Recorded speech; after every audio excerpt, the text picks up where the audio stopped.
Hola, mi nombre es Sebastián Zamudio y esta es mi rendición del control número 2 correspondiente al ramo de socioeconomía, el cual consistirá en realizar un tipo de discusión respecto a una cita del economista John Kenneth que realizó en su libro Historia de la Economía, la cual iba referida al concepto de la mano invisible instaurado por Adam Smith en la época de la Ilustración, dentro de sus más grandes obras, como lo fueron La teoría de los sentimientos morales, y sobre todo, donde más lo ocupó, en La riqueza de las naciones. De forma introductoria, eh, podemos referirnos al concepto de la mano invisible, que es como una fuerza de tipo espiritual o abstracta, que incentivada o a partir de la búsqueda del interés propio de las personas, o sea, de forma individual y egoísta, por la influencia de esta fuerza se llegaba a un bien común o a un progreso de la sociedad como un completo.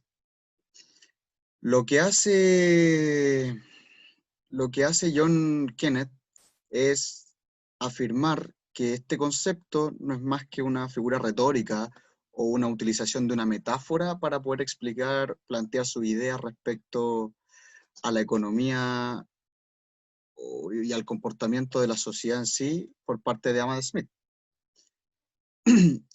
sin utilizar una justificación o un apoyo de algún aspecto sobrenatural en su argumento, en su fundamento, en sus palabras.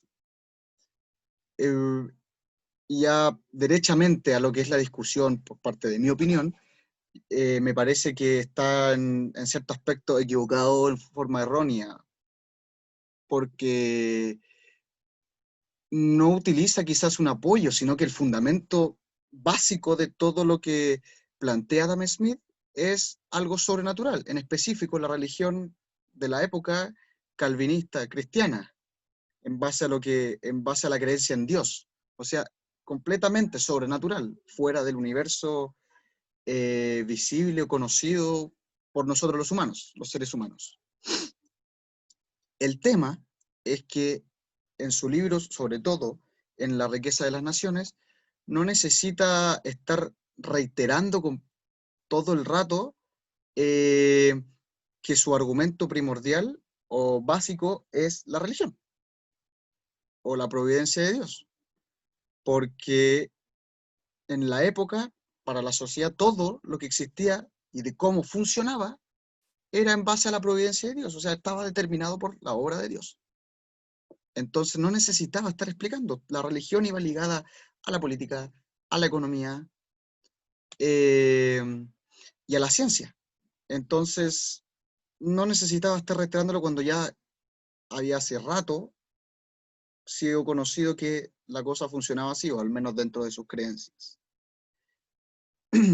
Voy a hacer un pequeño repaso de otras personas que también basaron sus ideas en estos fundamentos, para después llegar a Smith.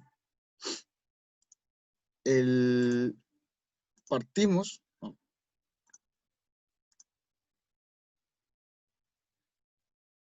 Eh, bueno, el concepto fundamental aquí es la mano invisible. No, partimos con dentro de las personas más, o si no, el más grande conocido dentro de los ingleses, Isaac Newton, el cual desarrolló todo su conocimiento en la ciencia en base a que Dios, creador del mundo, bueno, no nos dejó libre albedrío, sino que estaba determinando en cada una de nuestras acciones de lo que pasaba en el mundo a través de su providencia para llevar a cabo el plan originario que tenía al momento de crearnos, y al momento de crear todo el universo existente. Por lo tanto, Newton, bajo esa primicia, lo que hizo fue demostrar que nosotros, primero, teníamos un conocimiento limitado, no podíamos acercarnos ni lo más mínimo al conocimiento infinito que posee el ser todopoderoso, creador. Por lo tanto, nos remitimos a estudiar lo que podíamos estudiar, o sea, lo terrenal, lo banal. Por lo tanto, lo que hizo fue determinar que el medio que utilizaba la providencia para ejecutar de forma automatizada el comportamiento del universo eran las leyes naturales, demostrando igual que todo lo creado por Dios, como era de forma automatizada, mecanizada, se podía estudiar mediante un método científico. Él se encargó de las naturalezas. El medio que usaba la providencia eran las leyes naturales. Vino Locke. De aquí vienen las personas que comenzaron a estudiar cómo la providencia automatizaba el comportamiento del ser humano. Vino Locke, y lo que dijo que el medio de la providencia era la razón. O sea que o sea que la providencia de Dios mecanizaba al ser humano a través de una voz llamada la razón.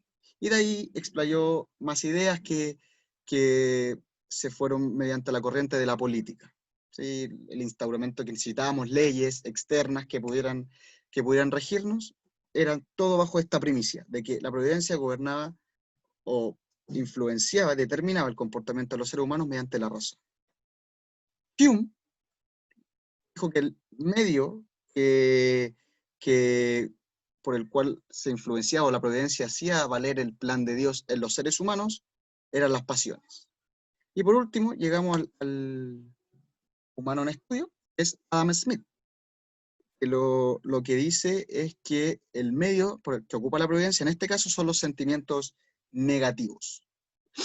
Y digo negativos porque dentro de la creencia, a raíz o a causa del pecado original, los seres humanos somos malos por naturaleza. Desde el momento en que nacemos, solamente estamos compuestos de sentimientos e intenciones negativas. Por lo cual, el único medio que tiene la providencia para poder influenciarnos son los sentimientos negativos. Ahora vamos con la estructura, básicamente, que podemos contemplar que usa Smith, que es totalmente de forma sobrenatural, en este caso religiosa. La causa del planteamiento de la mano invisible, de su idea de la mano invisible y de todo su fundamento o razonamiento económico, a lo que se dedicó, es la creación de Dios y mediante su providencia hacer valer el plan que tenía destinado para nosotros y todo lo existente. Esa es la causa y la base de todo. De ahí viene el medio que utiliza la providencia para llegar a nosotros, que son los sentimientos negativos. Lo cual plantea en su obra la teoría de los sentimientos morales y pone en práctica en cuanto a la economía en la riqueza de las naciones, en donde deja en claro que los principales sentimientos negativos que utilizaba la providencia eran el egoísmo y la envidia, separando de cierta forma la sociedad de forma clasista, como se creía en esa época, en los pobres y los ricos, ¿cierto? Los pobres, los obreros, en la envidia que tenían por todo lo que poseían los ricos, querían obtenerlo. ¿Y de qué forma lo podían hacer? Mediante el trabajo, y así obtener las riquezas. Por lo tanto, generaban ganas de trabajar, y eso aportaba al desarrollo de la sociedad. Como estamos viendo, ¿bien? Se une todo a un bien común, pero pensando en ellos mismos. Ellos querían obtener riquezas, querían el bien solamente para ellos, los ricos, las demás personas no les interesaban. Ellos mismos, pero por eso que tenían que trabajar, y eso aportaba a la sociedad. Los ricos, en su egoísmo, por no querer hacer, no sé, tipo cosas que consideraban banales, como, no sé, el aseo, cortar el pasto y cosas así, le daban empleo a los obreros. Y eso generaba empleo, y por el egoísmo propio, el interés propio, generaban trabajo y un bien común, y un progreso en la sociedad, un progreso económico. Y ahí se va notando la mano, o el efecto de la mano invisible. Todo para llegar al fin, que es determinado por la Biblia, por Dios, que está en la siguiente cita de Génesis 1:28, dejo textual, en donde básicamente el fin era una sobrevivencia, una supervivencia de la sociedad, y también una fructificación, una multiplicación de ella, gobernando a todo lo demás existente. O sea, el ser superior creado por Dios era el ser humano, tenía que gobernar a todo lo existente. Acabo de demostrar de forma estructurada cómo compuso su teoría de la mano invisible Smith, y que en su base fundamental sí lo hizo a través de justificaciones sobrenaturales, en este caso la religión en la que creían o Dios.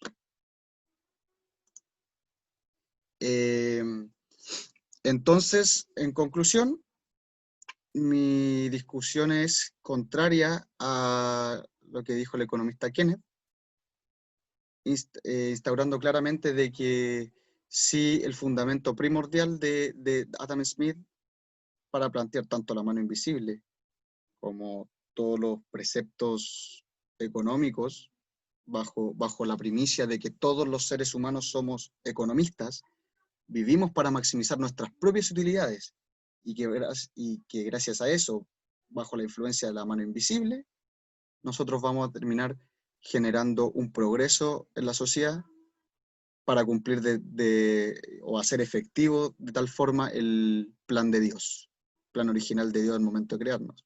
Y nosotros también, como seres humanos bien convencidos, porque como buenos cristianos queríamos estar más cerca de Dios y complaciéndolo creíamos que lo íbamos a hacer. Bueno, esa fue mi prueba. Muchas gracias por escuchar.